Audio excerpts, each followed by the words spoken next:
Mateo 12.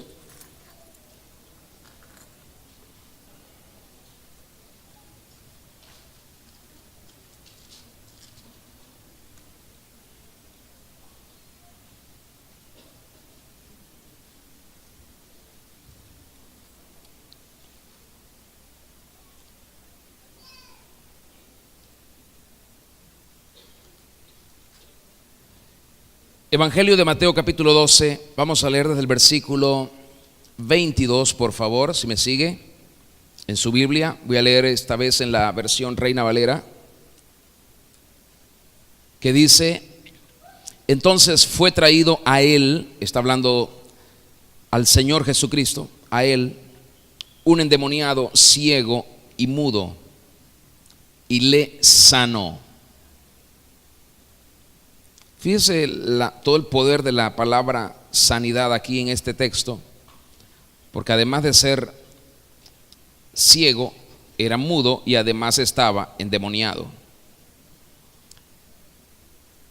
De tal manera que el ciego y mudo veía y hablaba, y toda la gente estaba atónita y decía: ¿será este aquel hijo de David?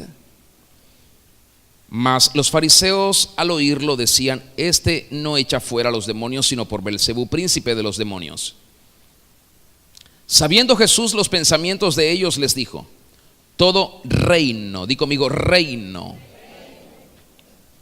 todo reino dividido contra sí mismo es asolado, o toda ciudad o casa dividida contra sí misma no permanecerá. Atención los esposos, ojo, las esposas, los matrimonios, la familia.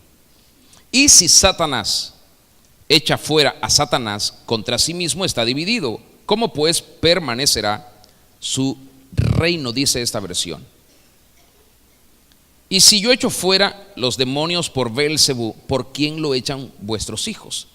Por tanto, ellos serán vuestros jueces. ¿Quiénes serán los jueces? Los hijos serán los jueces de los padres. Pero si yo por el Espíritu de Dios echo fuera los demonios, entonces ha llegado a vosotros el reino de Dios. Digo conmigo, reino de Dios. Porque ¿cómo puede alguno entrar en la casa del hombre fuerte y saquear sus bienes si primero no le ata? Y entonces podrá saquear su casa. El que no es conmigo, contra mí es. El que conmigo no recoge, desparrama. Por tanto, os digo, todo pecado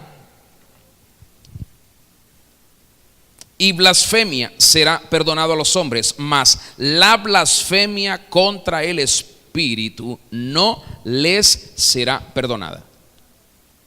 A cualquiera que dijere alguna palabra contra el Hijo del Hombre le será perdonado, pero el que hable contra el Espíritu Santo no le será perdonado, ni en este siglo ni en el venidero. Cuidado cuando juzgas la obra del Espíritu, cuidado. O haced el árbol bueno y su fruto bueno, o haced el árbol malo y su fruto malo, porque el fruto se conoce, por el fruto se conoce el árbol. Generación de víboras, ¿cómo podéis hablar lo bueno siendo malos? Porque de la abundancia del corazón habla la boca. Cuidado con lo que hay en el corazón. El hombre bueno del buen tesoro del corazón saca cosas buenas, y el hombre malo del mal tesoro saca malas cosas. Mas yo os digo que de toda palabra ociosa que hablen los hombres, de ella darán cuenta en el día del juicio. Cuidado con lo que dices. Por muy sencillo que parezca, cuidado con lo que dices. Porque por tus palabras serás justificado y por tus palabras serás condenado. Por favor, saltemos al versículo 43 hasta el 45, que dice: cuando el espíritu inmundo sale del hombre, anda por lugares secos buscando reposo y no lo halla. Entonces dice: volveré a mi casa de donde salí, y cuando llega la halla desocupada, barrida y adornada. Entonces va toma otros 7 espíritus peores que él, y entrados moran allí, y el postrer estado de aquel hombre viene a ser peor que el primero. Así también acontecerá a esta mala generación. Yo quiero hablarles hoy de una situación que abarca 2 cosas muy valiosas y muy importantes: la cosmovisión y el reino. Cada uno de nosotros tiene su propia cosmovisión. Cada uno de nosotros tiene una perspectiva del reino según le parece, según lo cree, según lo asume, según le gusta. Sin embargo, el reino es mucho más de lo que a mí me parece y de lo que a mí me gusta o de lo que yo creo que es. Estos días que estamos viviendo son días para vivirlos con mucha sabiduría y con mucho discernimiento espiritual. No son días comunes, no son días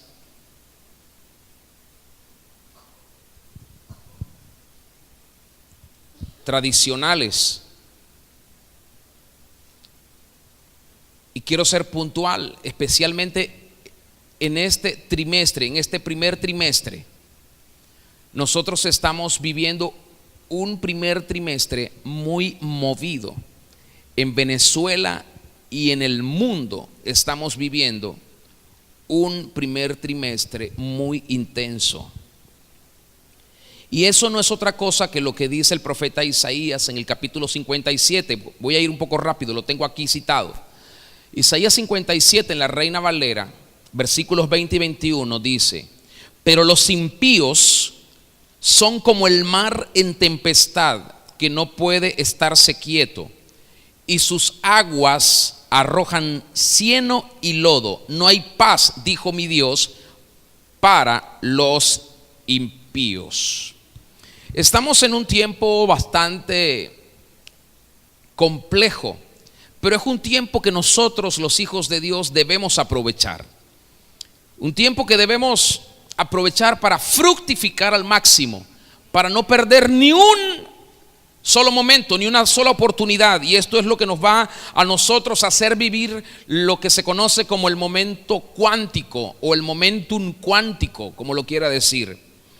Y esto va a hacer que se activen cosas sobre nosotros en una dimensión mayor, y cada vez mucho más rápido, y cada vez mucho más grande, y cada vez mucho más de mayor peso de parte del Señor. Yo les quiero explicar esto porque a lo mejor alguno está diciendo, está preguntándose, ¿esto qué tiene que ver con el reino de Dios? Yo le quiero decir lo siguiente: yo he percibido en mi corazón que el momento cuántico de cada uno llega, en algún momento llega, en algún momento viene, y cuando viene tienes que aprovecharlo. Por eso debes saber qué significa eso, debes discernir en qué consiste eso. ¿Qué es exactamente el momento cuántico? Momento cuántico o salto cuántico, como lo llaman algunos, se dice de una persona que en situaciones críticas normalmente se deja llevar por una intuición natural que posee, y se dan una serie de acontecimientos, circunstancias donde la persona en su espíritu se eleva a una mayor conciencia, y somos entonces conscientes de lo que está pasando. Es decir, la mayoría de las personas en el mundo no tienen conciencia de lo que está ocurriendo. La gente hace una opinión, la gente toma un criterio basándose en las noticias, en los informes de los gobiernos, o en los informes sociales, en los informes económicos, en los informes políticos. Pero la gente no tiene mayor conciencia, y usted sabe que todo lo mediático es manipulable, que la gente nunca va a enterarse de la verdad a menos que Dios le haga conocer la verdad. Y eso es lo que llamamos el momento cuántico. Usted está en una situación y lo que le dicen y lo que escucha por la televisión o por la radio, lo que lee en la prensa o en los libros, lo que cree en los artículos de opinión, usted no se conforma con eso, no lo cree, porque usted está hablando con Dios y Dios está llevándolo a una mayor dimensión que le está haciendo ver a usted la realidad del país, por ejemplo, la realidad de la iglesia, la realidad de la sociedad, la realidad de su familia, la realidad de ciertas crisis de salud o de economía que están aconteciendo. Así que el momento cuántico es cuando nos damos cuenta que nuestro ser está por encima de todos los sentidos naturales. No es normal, no es natural que usted perciba algo extraordinario que va mucho más allá de lo que todo el mundo cree que está ocurriendo o que está aconteciendo.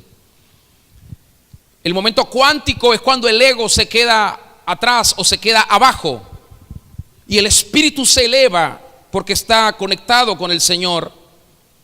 El momento cuántico es estar por encima de esa malentendida ambición y de los prejuicios. Es cuando profundizamos en nuestra alma porque conocemos y entendemos lo que el Señor está haciendo. El Señor en la comunión nos está revelando todo lo que Él está trayendo. Y aunque muchos están diciendo que el país está en quiebra, Dios le puede decir a usted, ahora es cuando el país está en progreso. Eso es un momento cuántico. Y aunque muchos le digan, las cosas están bien, Dios le puede decir a usted, no están tan bien como te dicen. Es decir, la opinión de la gente no cuenta cuando usted está en esa dimensión. Y el momento cuántico usted lo puede prolongar si decide, y si yo decido dejar el ego, el orgullo, la vanidad, la soberbia, la altivez y mantenernos siempre en la comunión íntima, humilde con el Espíritu. Así que creo que este mes de marzo va a ser un mes clave para muchísimas personas. Este es un mes clave para mí, este mes próximo que viene de marzo es el cierre del primer trimestre y creo que vamos a ver cosas interesantes. Se van a hacer visibles, palpables, porque usted dice, yo estoy en un momento cuántico y eso tiene que materializarse, hay algo que va a ocurrir, cosas que tienen que sucederse físicamente, ya yo las estoy viendo.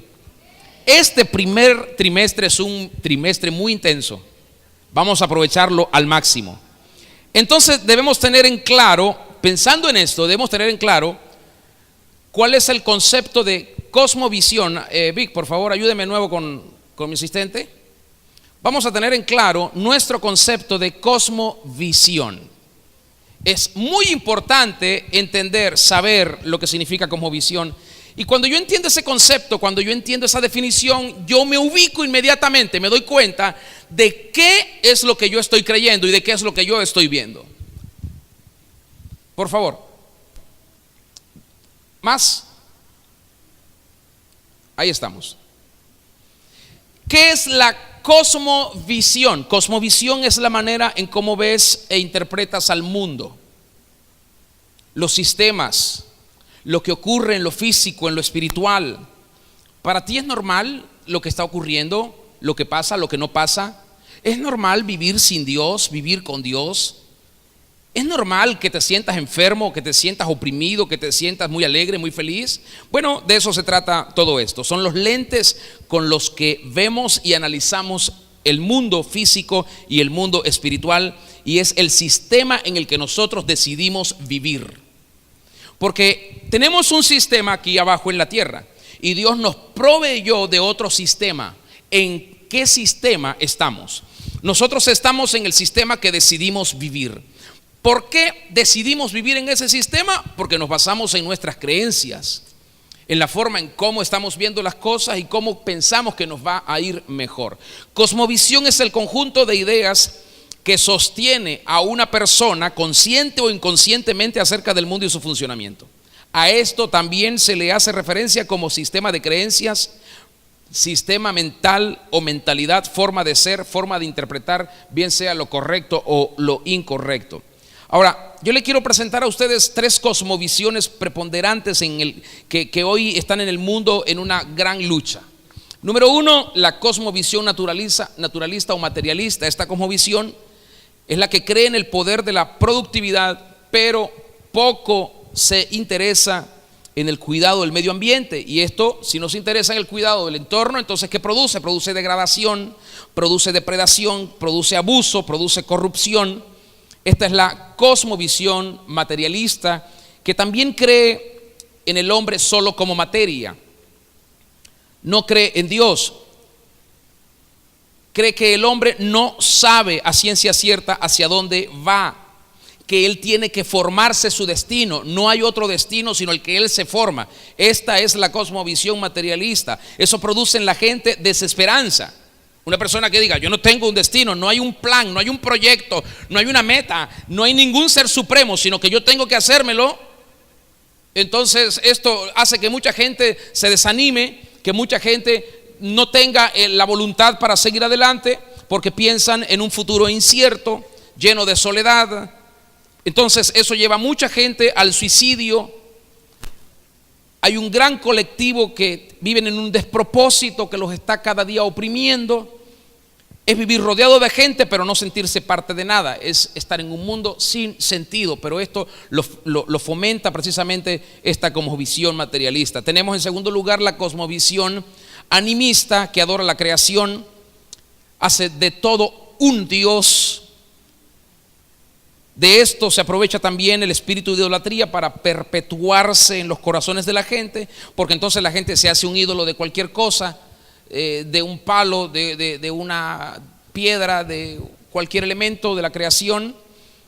Esta cosmovisión cree en la preservación del ambiente, sin embargo no cree en el desarrollo del ambiente, no cree en el trabajo sin abuso, y eso lleva a las personas a la ignorancia, a la maldición, a la pobreza y al subdesarrollo de los pueblos. Entonces, ¿cómo se pueden los pueblos desarrollar? ¿Cómo puede la gente crecer? ¿Cómo puede la gente avanzar? ¿Cómo puede la gente superarse? Tenemos una tercera cosmovisión, y les quiero pedir que coloquen sus ojos aquí.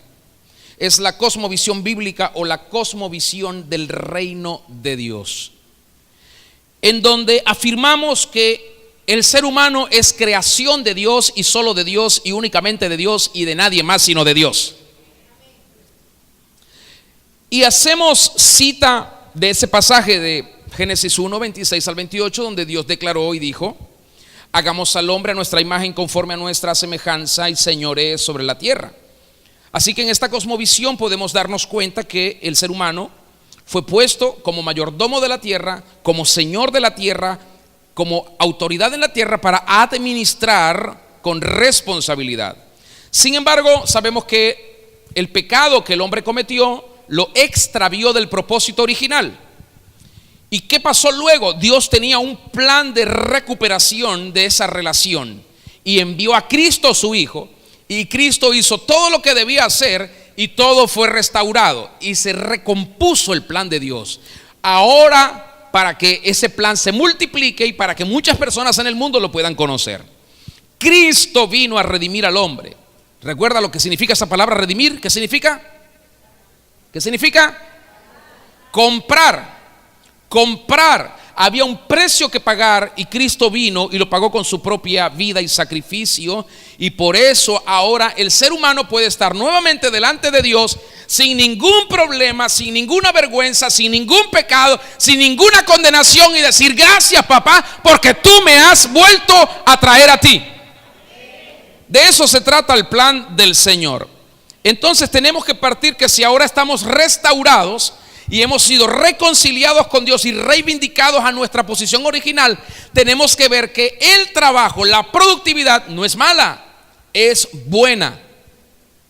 Porque la otra cosmovisión pues ve el trabajo como la maldición, y no nos damos cuenta que nosotros somos productivos gracias a lo que Cristo hizo con nosotros.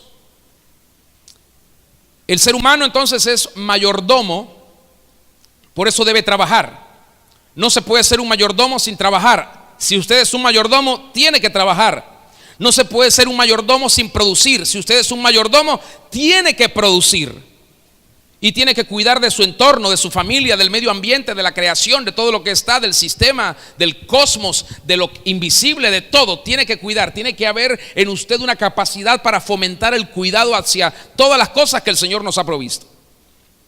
Nuestro desafío entonces es cambiar la equivocada forma de pensar, toda esa manera cauterizada que el pecado trajo sobre nosotros y que nos condicionó para que nosotros no fuésemos libres en nuestro proceder, para que tuviéramos como siempre un condicionamiento y pensáramos que en este sentido no podemos llegar a ser nunca lo que Dios quiso que fuésemos, convirtiendo el sueño de Dios en una utopía para nosotros, para que el diablo logre su propósito. Dios quiere que hoy entiendas que el enemigo se puede quedar con las ganas si tú adoptas la cosmovisión del reino. Si tomas realmente lo que Dios te está diciendo y cómo están las cosas para Él, desde su perspectiva, tú te olvidarás de toda la influencia emocional, sentimental que el sistema humano ha traído sobre tu mente. Hay que dejar entonces los caminos equivocados, los pensamientos equivocados, las cosmovisiones erradas, las tradiciones y aquellas culturas que nos han hecho mucho daño. Yo decía en días pasados, queremos seguir pensando como venezolanos, hermanos. Y hasta que no dejemos de pensar como venezolanos, no vamos a poder ver el reino de Dios como cielanos. ¿Sí? Entonces tenemos que elevar nuestro nivel de conciencia del reino de Dios. O estamos en el reino de Dios o no estamos en el reino de Dios. Si estamos en el reino de Dios, pues tenemos que actuar como ciudadanos del reino de Dios. Y tenemos que ver a la nación como la nación que Venezuela le pertenece al reino de Dios. Tenemos que ver a las comunidades, la familia, la iglesia como es del reino de Dios, no de este mundo. Pero si usted sigue pensando como venezolano, usted va a seguir diciendo, cónchale, vale. Si usted piensa como del reino, usted dice, gloria a Dios, aleluya. ¿Me está siguiendo? Así que en cuanto a la familia, nosotros no estamos criando hijos para ver si sirven en el reino de Dios. No, Señor. Dios dijo que ellos vinieron por voluntad de Él. Él los llamó porque les son útiles. Los manifestó para su gloria en esta tierra. Eso tenemos que tenerlo claro. No es ver si mi hijo va a servir, si no va a servir, si le va a servir a Dios. A ver, algunos creen que están todavía en una definición, en un combate para determinar algo. No, Señor, aquí Dios ya lo determinó todo. ¿No dice Efesios que nos escogió desde antes de la fundación del mundo? Entonces tenemos que ver y creer que en cuanto a la familia estamos levantando un linaje santo y poderoso para Dios, que estamos levantando una generación santa para Dios. Así que ellos van a gobernar y van a traer paz a la nación. Nuestros hijos, los hijos de Dios, los hijos de Dios. Y usted tiene que hablarlo, tiene que declararlo, tiene que predicarlo, tiene que confiarlo, tiene que confesarlo, tiene que orarlo, intercederlo hasta que eso suceda. Si no, vamos a seguir todo el tiempo hablando como buenos venezolanos sin ninguna trascendencia. Moriremos con los sueños anhelados en frío, en el congelador. Y allí le preguntaremos a Dios, ¿por qué nunca hiciste lo que prometiste que ibas a hacer? Porque nunca dejaste que mi cosmovisión invadiera tu mente. Así que tenemos que hacer una reforma en nuestro ser interior. En cuanto a la ciudad o nación, no podemos confundir las falencias del gobierno e incluir en el mismo saco a la nación y maldecirla. Usted sabe, como las empresas, también los gobiernos pueden tener diferentes tipos de administradores y es requerido que todos los administradores sean hallados fieles. Así que una cosa es la administración del gobierno de turno, una cosa es lo que está pasando ahora con esta administración, y esto definitivamente es algo circunstancial, y otra cosa es nosotros poder ver en el plan de Dios que no importa la administración que esté en un año, en otro tiempo, la nación le pertenece a Dios y eso nunca va a cambiar. Nunca va a cambiar. Nadie le puede arrebatar a Dios una nación. Suyo es el mundo y su plenitud, las naciones y los que en ellas habitan. Nadie le puede quitar a Dios una nación, ni por mucha brujería y ni por muchos altares que levanten le pueden arrebatar a Dios una nación. Circunstancialmente pueden traer tinieblas y opresión, pero las naciones son y serán siempre del Señor. En cuanto a la iglesia, no confundamos el lugar de reunión, el lugar de entrenamiento, este lugar, venir aquí 2-3 veces a la semana, con la iglesia de Cristo. La iglesia de Cristo somos usted y yo donde quiera que vayamos.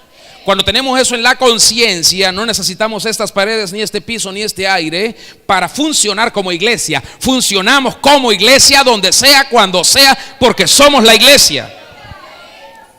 Antes la iglesia se conocía como un templo. En la antigüedad, un templo porque allí estuvo la gloria del Señor. Pero ahora vemos que la obra de Cristo nos ha constituido a cada uno de nosotros templo y morada del Espíritu. Y el Espíritu Santo habita en nuestros corazones. En cuanto al propósito, que es la visión de Dios, y el mandato, que es la misión que Dios nos delegó, nosotros no estamos meramente ganando personas. Nosotros estamos literalmente sirviendo para que las transacciones de Dios, los negocios de Dios tengan éxito.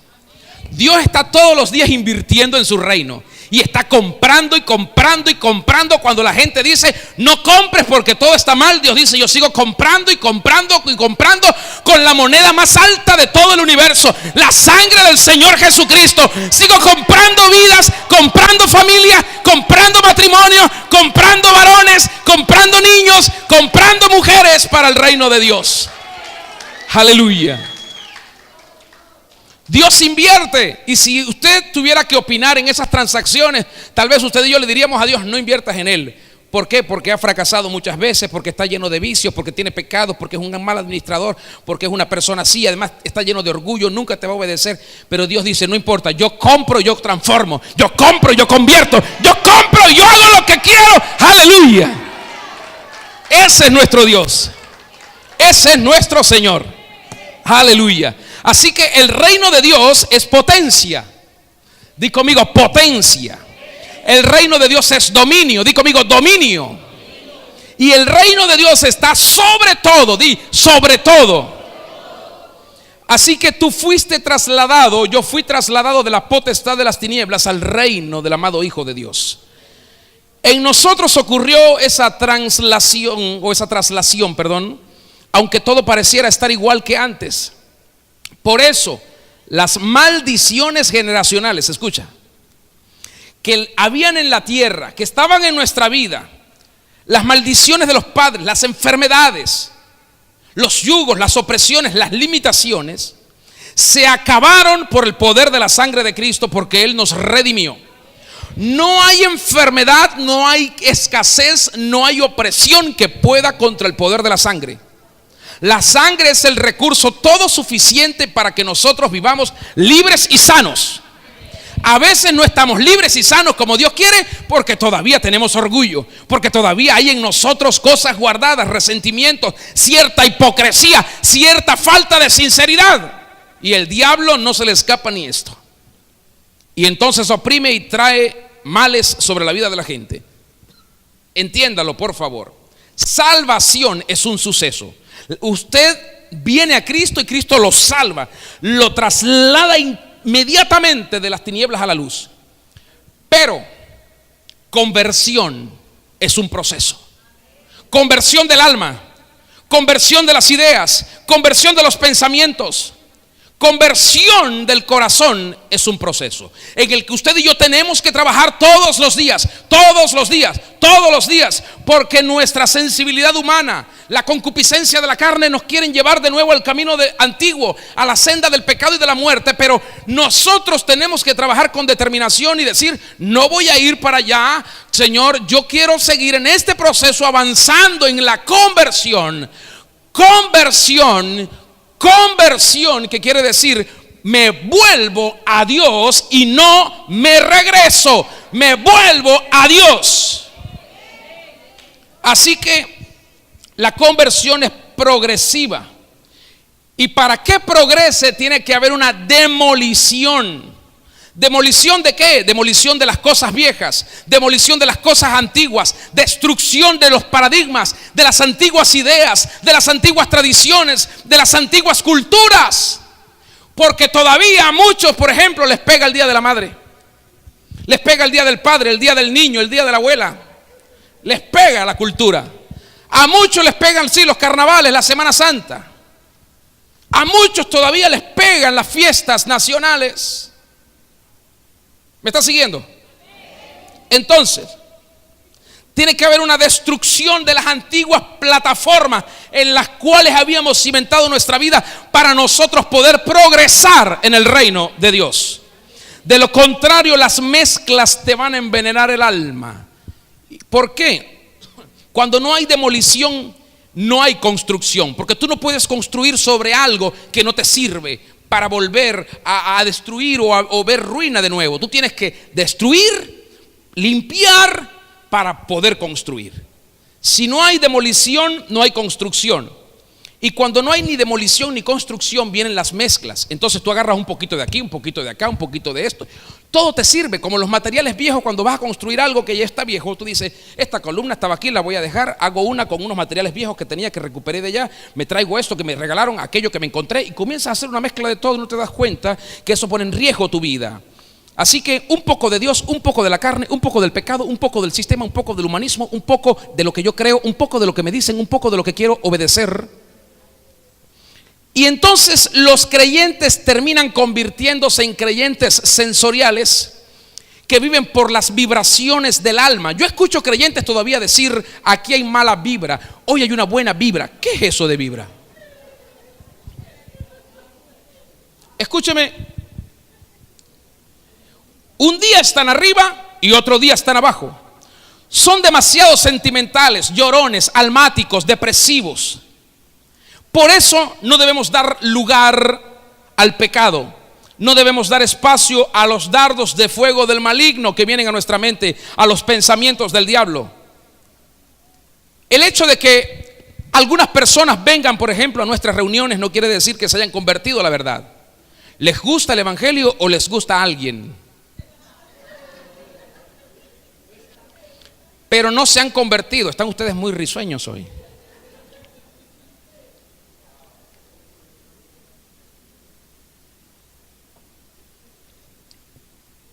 Aleluya. Así que tampoco significa que la palabra no está obrando, porque la palabra va y no regresa vacía. Alguien puede venir aquí con otra intención, pero la palabra del Señor se mete y va a comenzar a trabajar. ¿Está bien? Por eso la Biblia dice, el que comenzó la buena obra en nosotros la va a perfeccionar. Usted tiene que trabajar, pero el crédito se lo lleva a Dios porque Él es el único que lo hace posible. Esto nos habla de que hay un trabajo de perfección divina en nuestras vidas, el cual nosotros no deberíamos oponernos. No debemos resistirlo para llegar a ser entonces lo que Dios quiere y para que Jesús, el Señor, crezca en nuestras vidas. Si fuiste trasladado, trasladada de la potestad de las tinieblas al reino del amado Hijo de Dios, ya no tienes que dar lugar ni cuenta al diablo, ni al mundo, ni a la carne. Ahora le tienes que dar cuenta a Dios, a su gobierno, a su reino, a su iglesia, porque perteneces a Él y a ellos. Así que cuidémonos nosotros de no llegar a ser como muchas iglesias que han sido catalogadas como iglesias mundanas. Piense por un momento, ¿nosotros somos una iglesia mundana? Pero dije, piense, wow, está más rápido que el evangelista. Piense por un momento, piense. ¿Y por qué alguien tendría que catalogarnos como una iglesia? Usted sabe que si hay una persona, una sola, ni siquiera dos, una, que se comporta mal, que actúa mal, que habla mal de alguien, de sus hermanos de la iglesia, que lo ven pecando, que lo ven por ahí haciendo lo que no debe, que dice groserías, palabras vulgares y obscenas, ya no hablan de él, dicen ahí en esa iglesia son así, no hablan de ella. Usted va a un restaurante, le atiende un mesonero que ese día pues amaneció mal y lo trata mal a usted, no le da toda la atención que usted se merece, y usted no dice ese mesonero se llama la gente, usted dice en ese restaurante es malísimo el servicio. Así es la gente. Así que hay muchas iglesias que la gente catalogó como mundanas porque vieron en esas iglesias un cierto comportamiento. Durante toda la semana, lunes, martes, miércoles, jueves, viernes y sábado, vivieron como vive todo el mundo, de la manera sensorial, sentimental, almática que viven todas las personas toda la semana. Y el domingo solo vienen para agregar alguito de conducta de Dios a sus vidas Entonces la gente dice, no, esas son iglesias mundanas, ellos hacen todo lo que hacemos nosotros. Bailan, beben, se emborrachan, maldicen, dicen groserías, se gritan, se golpean, se ofenden, hablan vulgaridades. Siempre los escuchamos aquí al ladito del patio, en la casa, en el vecino. ¿Me explico? Gente que está, pero no está. Ahora, Cristo es tu Señor, no el mundo, no la carne, no el diablo. Y eso es lo que tú tienes que ver. Porque en la medida en que veas que Cristo es tu Señor, vas a determinar tu manera de vivir. Porque mucha gente no le da ningún temor, porque no ven a Cristo, no lo miran. Fuiste trasladado porque el reino es potencia de Dios para salvación. Dios te sacó del gobierno de las tinieblas, y como te sacó del gobierno de las tinieblas, ahora puedes cambiar todo lo que quieres cambiar. Tu cosmovisión, el plano de tus ideas, tu conducta, tu administración, tu forma de conducirte, todo puede y debe ser cambiado. El reino es potencia y autoridad contra el mal. Y como es potencia y autoridad contra el mal, los que no quieren salirse del mal van a ver en estos tiempos orfandad. ¿Sabe qué es orfandad? Perder la paternidad del Señor. Muchos van a verse en pobreza. Pueden tener dinero, pero al final sentirse como unos miserables. Y algunos aún más tristes van a vivir viudez. Viudez que vendrá de manera repentina a sus vidas. ¿Por qué? Porque no quisieron salir de debajo del gobierno de las tinieblas. Nosotros debemos ponernos en la brecha entonces, a favor de la tierra, a favor de la iglesia, a favor de Venezuela, a favor de las comunidades, yendo en contra de todo aquello que ocupa el lugar de Dios en el corazón del hombre, por lo cual Dios también rechaza y abomina a esas personas que están voluntariamente bajo el gobierno de las tinieblas, y aún ellos vienen a ser despreciables para el Señor. Porque lamentablemente los gobernantes en la mayoría de las naciones, los dirigentes, son gente inclinada a la idolatría. Meten al país, meten a los pueblos bajo ciertos pactos diabólicos y demoníacos. Los sujetan a las potestades de las tinieblas.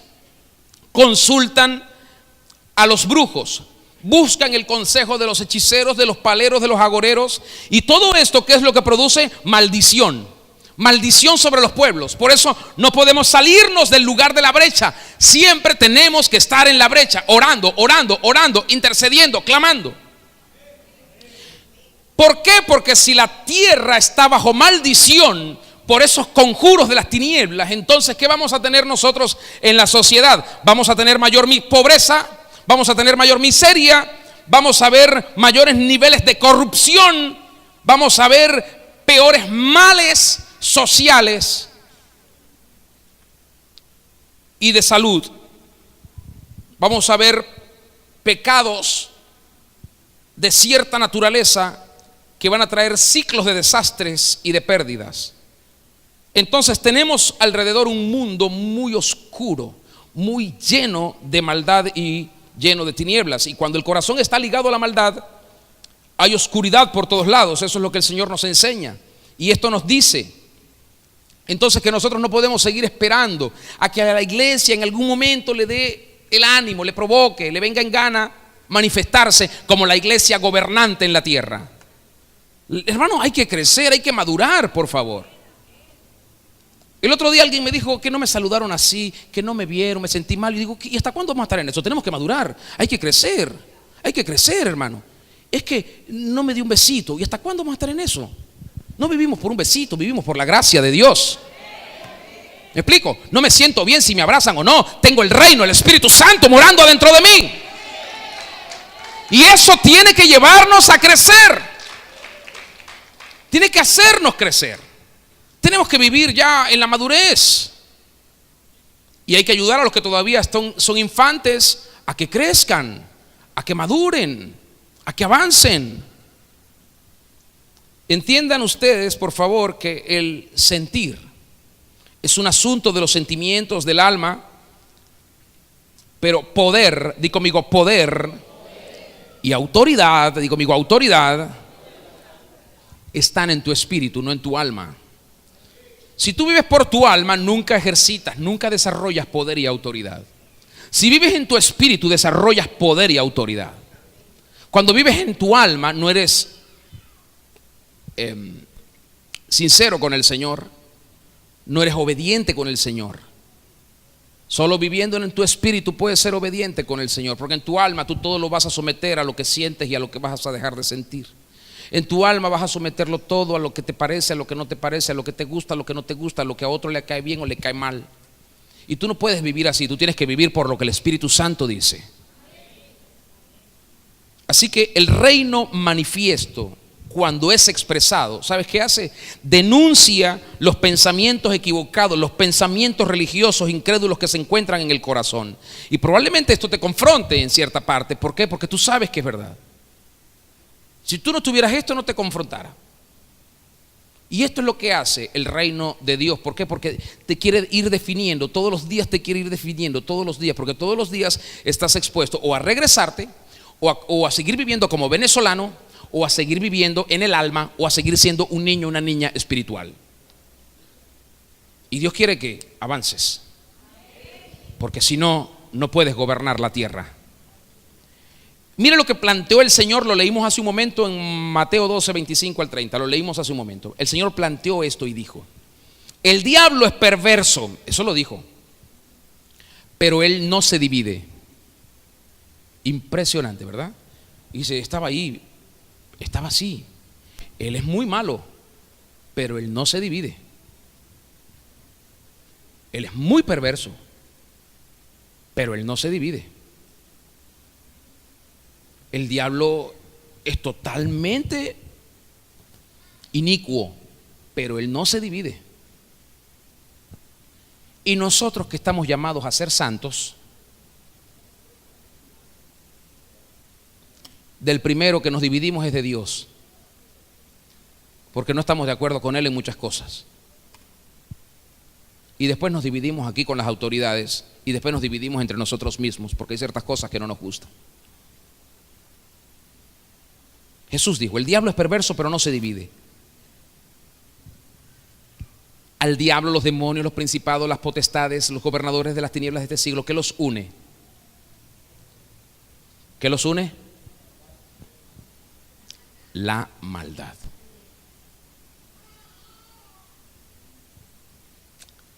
Y a nosotros, ¿qué nos desune?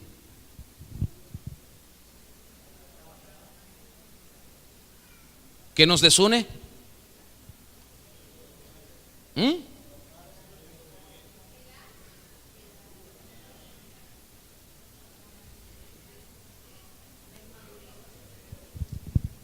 Bueno, cada uno tiene su propia experiencia.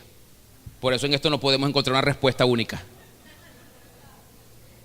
Porque lo que a mí me puede separar no es lo mismo que lo puede separar a usted o a usted. Así que aquí sí no podemos hacer una respuesta única. Hay gente que se une para hacer lo malo. Puede que no se hablen, puede que no se traten, puede que se odien, pero se unen para hacer lo malo. Entran en ese poder de acuerdo y funciona. El mal ha traído destrucción, muerte y dolor a las personas. El Señor apareció para destruir el mal. ¿Cómo lo va a destruir? ¿Cómo? ¿Desde los cielos? ¿Con los ángeles? ¿Cómo lo va a destruir? Levánteme una de sus manos y diga, a través de mí. Pero si usted no está en armonía con Dios, ni con sus hermanos, si no tiene paz con sus hermanos, si usted tiene un resentimiento contra alguien aquí, olvídelo. Usted no podrá triunfar. ¿Qué hace entonces el Señor? Vino a destruir el mal. Vino a destruir el mal.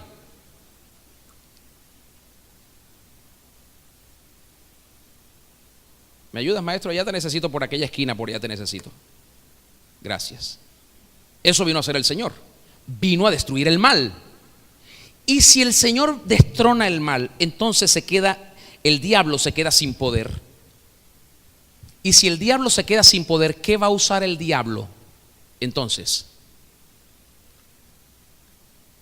Para seguir introduciendo maldad en el mundo. Porque decimos, el Señor lo destruyó, se quedó sin poder. Efectivamente, pero ahora ¿qué usa el diablo?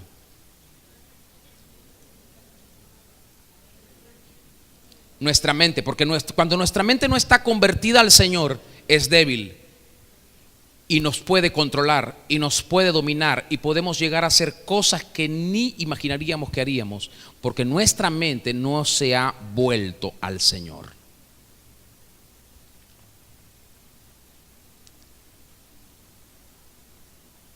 Así que la mente del ser humano, el alma del ser humano está fracturada con cosmovisiones equivocadas, porque tiene un poquito de acá, un poquito de acá, un poquito de acá, un poquito de acá y un poquito de acá, y ninguna le sirve. Y el hombre es como un árbol malo o como un árbol bueno. Todo es cuestión de naturaleza. Eso lo dijo Jesús en lo que leímos. Entonces, ¿cuál es la clave? La naturaleza, el espíritu. ¿De qué espíritu eres? ¿Qué naturaleza tienes? El árbol malo, dice, da frutos malos. El hombre malo tiene un mal tesoro, tiene un corazón perverso. ¿Y cuál es el resultado del corazón perverso? Provoca generaciones de víboras, dijo Jesús. Generaciones de víboras. El hombre bueno es un hombre de temor, un hombre santo, un hombre justo, que tiene un corazón bueno, tiene un buen tesoro, y de ese buen tesoro saca buenas cosas, dijo el Señor. Árbol bueno, fruto bueno. Resultado del fruto bueno, generación piadosa, linaje real, real sacerdocio, nación santa. Ahora, fíjense en esto. Lo que hoy para ustedes es una excusa, para sus hijos se convierte en un estilo de vida, para sus nietos se convierte en un estilo de vida, y para la cuarta generación ya se hace una generación de víboras. ¿Por qué? ¿Qué sería una excusa para ti como papá, por ejemplo? No corregir a tus hijos, no humillarte y pedirle perdón a tu esposa como esposo. ¿Qué sería para ti una excusa? No reconocer que hay ciertas cosas que no puedes manejar y necesitas ayuda y buscas ayuda. Eso sería una excusa. Cuando vives de las excusas, ¿sabes lo que ocurre? Entonces los hijos comienzan a vivir una vida desviada, en desorden, indisciplinada, y para ellos eso es normal. Cuando ellos crezcan y tengan sus hijos que van a ser tus nietos, van a vivir una vida en decadencia, porque sus padres vieron que la vida normal es el desorden, el irrespeto, la indisciplina. Y sabes, los nietos de ellos, que van a ser tus bisnietos, la cuarta generación, ya va a ser una generación depravada, insensible a Dios, a la que Jesús llama generación de víboras. ¿Dónde comenzó todo? Y tú dices, no, es que yo estoy aquí porque mi papá, ni mi abuelo, ni mi bisabuelo tampoco trabajaron, y ahora ellos, bueno, Dios te llamó, ya no tienes ni papá, ni abuelo, ni bisabuelo, ni tatarabuelo. Tienes un papá celestial que te dio una nueva genética, te dio una nueva cultura para que vivas conforme se vive en el reino de los cielos. No hay excusa ahora entonces. O estás dentro o estás fuera, pero no puedes estar en la mitad de la puerta. Eso fue lo que Jesús dijo: el que no es conmigo, contra mí es; el que conmigo no recoge, desparrama. Mira, los hombres se conocen por las palabras que salen, por lo que brota de su interior. El diablo te puede lanzar pensamientos. Tú puedes decir, pero es que no puedo evitar a veces pensar en esto. Te los puede lanzar, pero si tú no los hablas, ¿sabes lo que pasa? Se mueren ahí. Cuando tú los hablas, tú les das vida. Comienzas, los liberas para que vivan y te traigan consecuencias. Por eso Jesús dijo: de toda palabra que sale de la boca de todos ustedes y de mí y de todo el mundo, vamos a tener que dar cuenta en el justo juicio de Dios. Entonces, tienes que cada día esforzarte más por vivir una vida en el Espíritu. Una generación, un linaje santo no necesita señales. esta gente le estaba pidiendo a Jesús señales, porque las señales para ellos no eran realmente buscando una evidencia de que Dios había enviado a su Hijo, era realmente una burla lo que ellos estaban buscando. Pero para la generación santa, para la generación de los hijos de Dios, la generación escogida,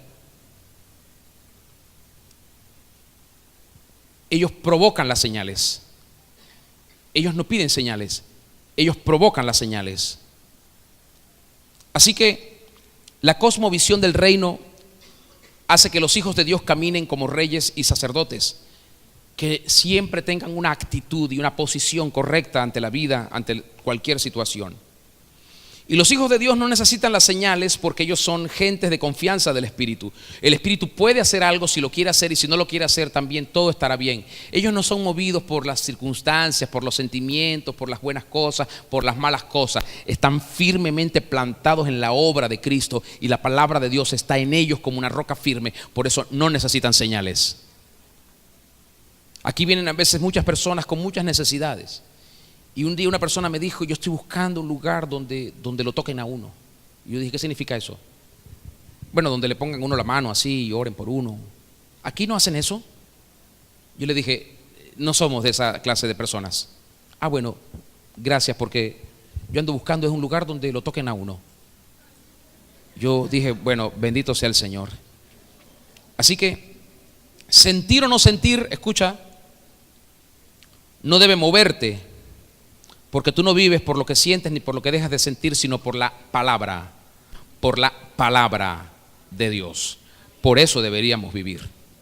No si hay o no hay cosas en la vida, por lo que Dios dice. A Dios muchos los privilegió dándoles abundancia, otros no. Y no significa que no estaban ungidos y que no tenían a Dios. ¿Estoy siendo claro? Jesús, Pablo, por ejemplo, dijo: he tenido mucho y no he tenido nada, y en ambas situaciones he vivido feliz. Juan el Bautista tenía una vida muy particular y era feliz hasta que apareció Jesús.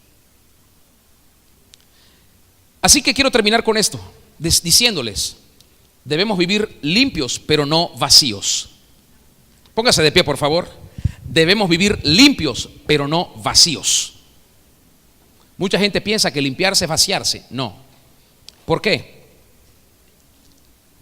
Cuando estamos vacíos y limpios, damos oportunidad para que otros demonios puedan venir y puedan gobernar nuestra vida.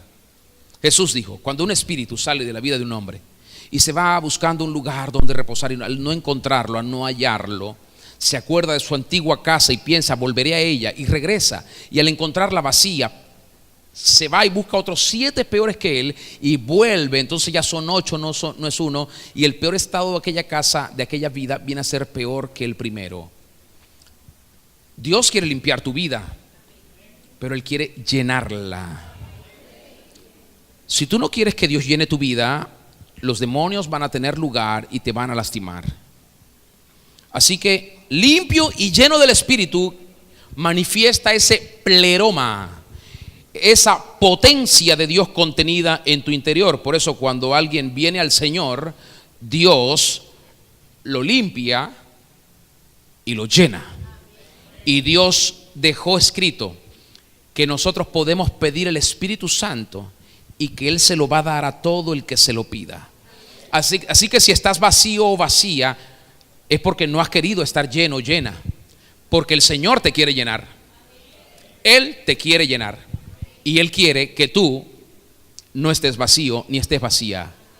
Cuando hay demonios en la vida de una persona, es porque la persona dejó que Dios hiciera una parte del proceso, pero no permitió que el Señor le llenara. Yo quiero que levantes tus manos, por favor, ahora, y cierres tus ojos allí donde estás, y le digas conmigo al Señor: Padre Celestial, te doy muchísimas gracias porque tú eres un Dios bueno.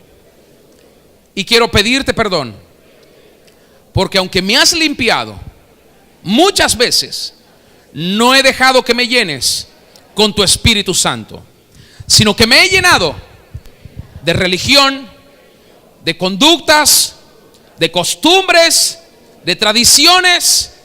Pero quiero pedirte que en tu favor me limpies una vez más y me llenes de tu Espíritu Santo.